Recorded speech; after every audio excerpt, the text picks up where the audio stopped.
So, good morning. This morning we're going off to park the bike somewhere and do the little review I said I would do. We're going off to my secret location, which is very secret. It's on the N17 highway at the Crown Plaza off-ramp. So, right. So here it is. 2015 Z1000 Kawasaki, of course, all blacked out, which was very nice. Got it from Fireblade up, and they were kind enough to, they do an awesome deal at their dealership. They give you the on-the-road cost for free. They give you 2 sets of tires for free. They gave me some Battlex BT 20Rs, which is very nice. Akrapovic GP exhausts, blacked out. We've got some light tech indicators, which is very nice. Of course, I'm removing this in the next coming weeks because we're putting on an integrated tail light. I just don't like this bracket, so we're going to remove it, and we get the integrated tail light in, which will be black, so it will black out the back of the bike.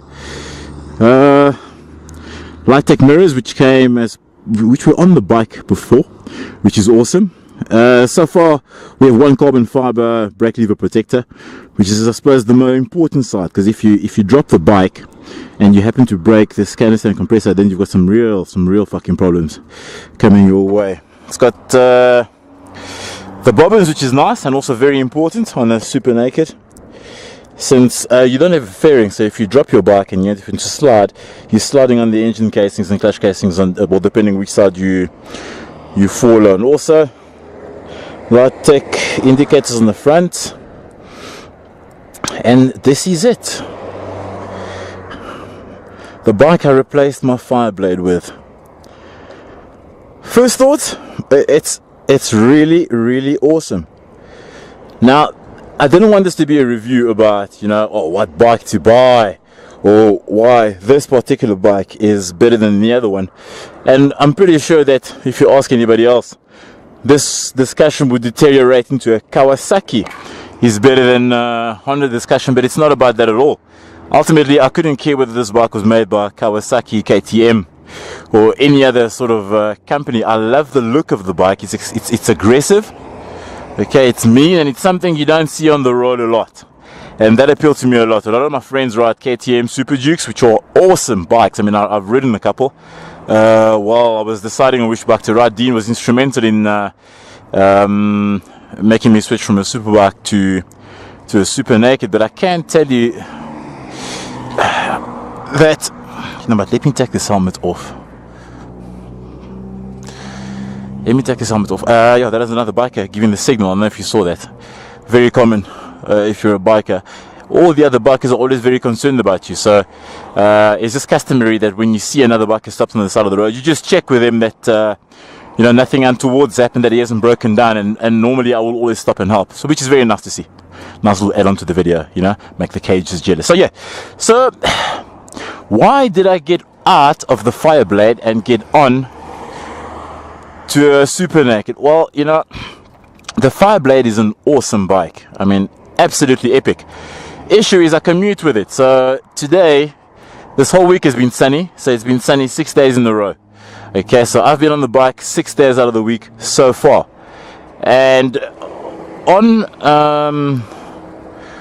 the Fireblade, it's as fun as the bike was. It was fast, it had power. The riding position is simply too aggressive. So to be hunched over in that position in the commute, morning and afternoon, becomes extremely taxing on the back. So it was something that I just couldn't manage eventually in the end. You like it? He likes it.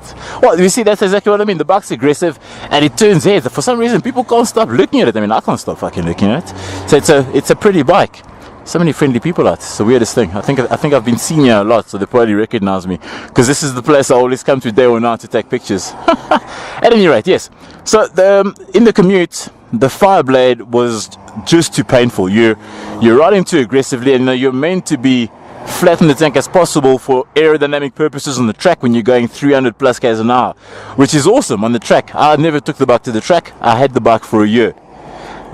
So I decided, towards the end, I wasn't having as much fun riding it, because I have to decide how far I was riding, if I had the time afterwards to take a nap, if I had a workout and I had to train back or legs, because I trained a lot. I'd have to decide whether I was riding that morning, whether it would affect my workout later on in the day. So it started to affect my lifestyle. So Dean suggested to me that I should get onto a Super Naked, and specifically a Super Duke. I rode his, and I absolutely loved that Super Duke. But there are so many, the bike is so good, the Super Duke, that they are literally everywhere. Anybody who can afford to buy one, because it is a rather costly bike, is on a KTM Super Duke. The majority of my friends all ride Super Dukes, and it would have been nice to have had a Super Duke, but two things. One, it would have inflated the price that I paid for this bike by about, not a lot really. I could have picked one up for about 160, so we're talking 20 grand, which is not a great deal. But the idea of riding a bike that is less common on the road really appealed to me. So that is really why I chose this bike. It looks insane. Like I said, I couldn't care whether it was made by Kawa, Honda, or anything else. The look of this bike is, you can't even call it futuristic. It looks like something Satan would ride into Armageddon, It's mean, it's sharp, the lights, it's got all sorts of accents that are absolutely unnecessary. You can't tell me that all these little lines and nooks and crannies are aerodynamic. Okay, look, this is definitely for aerodynamic purposes, but this extra hole here doesn't channel any air out, it's just there to make it look aggressive. So whoever designed this bike really must have just gone through a breakup, it's just because it's a fucking mean thing. And that is what really was the clincher for me, The dual pipe is excellent. It's got a shorter wheelbase than my Blade. I was trying to, I've only been riding a year, so wheelies are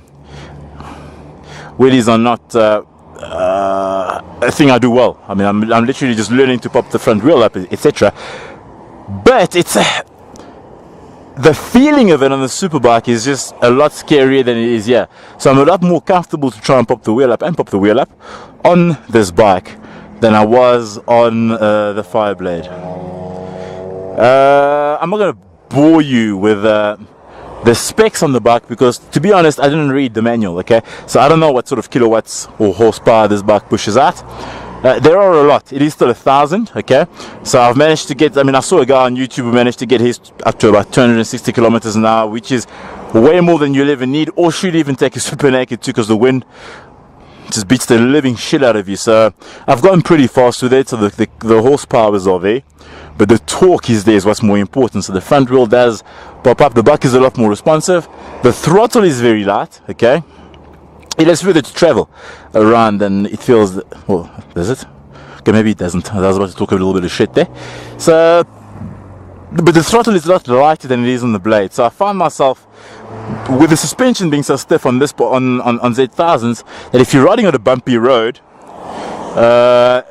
and it doesn't matter how you hold the throttle, whether you're holding it lightly or whether you're holding it strong, some of the bumps in the road ultimately travel through your throttle hand and will start to affect your throttle. So that's made me a bit nervous. We've managed to soften up. We tried to soften up the rear a little bit, but it really didn't move a lot. So ultimately, if I want to sort that out, I'm going to need to get a different spring, maybe an Öhlins rear shock. The front we've softened up a little bit, but just based on what it felt like riding into here, might need to soften it up some more. That is the only thing I could say about this bike that I perhaps do not like 100%, is just how hard it is. It's stiffer on the road than my Fireblade was, okay?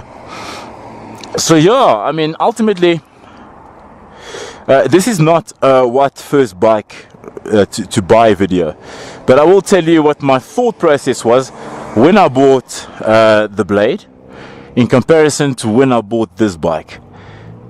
Fuck me dead, look at that. Okay, at any rate, yes, one of the things that I desperately do need on this bike is a radiator guard, which will be arriving in the next 2 weeks. So The Fireblade was the first bike I bought, and initially I was like, well, I want a super bike, you know. I want to be the biggest, the biggest fucking Fireblade I can find, which is 1000. I want to be the meanest on the road, and I want to go fast. I did. On some breakfast runs, I managed to take the bike to, well, I took it to 299 k's an hour. Okay, well, I shouldn't say it in that video, but almost anyway. I took it to the max that the odometer would show. It was a scary experience, so the bike was able to do it on the track. That was perfect. So initially, you know, looking cool, you know, it was loud, I customized the exhaust. It was a great idea, and it did exactly what I wanted it to do with my extremely limited biking knowledge at the time. Okay, I mean, everybody said you should ride a few bikes, but I barely had my learners at the time, and I decided so quickly that I wanted to have the blade. Before even riding the blade, in my mind I was like, oh, I'm gonna have a blade, and that's exactly what I did. I bought a blade. Having ridden the blade for a year, I can definitely confirm that a street fighter, a super naked, is the way to go. It is just a lot more comfortable. If you're a bit of a hooligan, you'll have a lot more fun on the bike. They come up a lot easier. The torque range, there's a lot more torques on it. The wheelbase is shorter, and life is just a lot more pleasurable on one. It's literally get up and go. I cannot stay off this bike. I park it, I sit down, and any excuse to get on it, I'm on it. If I have to go shopping, I try and find the biggest bag that I can strap to my backpack, so I can take the bike and avoid taking the car. Whereas in the Fireblade, you almost reach, on the superbike in fact, I'm sure, you almost reach saturation point. So you'll ride for about an hour and a half or so, and you'll need to get off. You don't want to get off, you have to, because it compacts your back, it stretches your chest. Because you're hunched over, all your weight goes to your forearm, so you have to support your weight up, which ultimately destroys your wrists, gives you forearm pump. And like an idiot, I had a slash cut on my blade, which was very, very short with no catalytic converter on the bike. So the exhaust was as loud as, hold on, what's fucking loud? Fucking loud, okay? And when you're riding on the highway, if there's a barrier like this in the middle, in the center lane, you cannot ride in the right lane because the exhaust would reverb against the center barrier and hit you right in the head. Literally, the sonic boom would hit you right in the head, which would cause you massive headaches.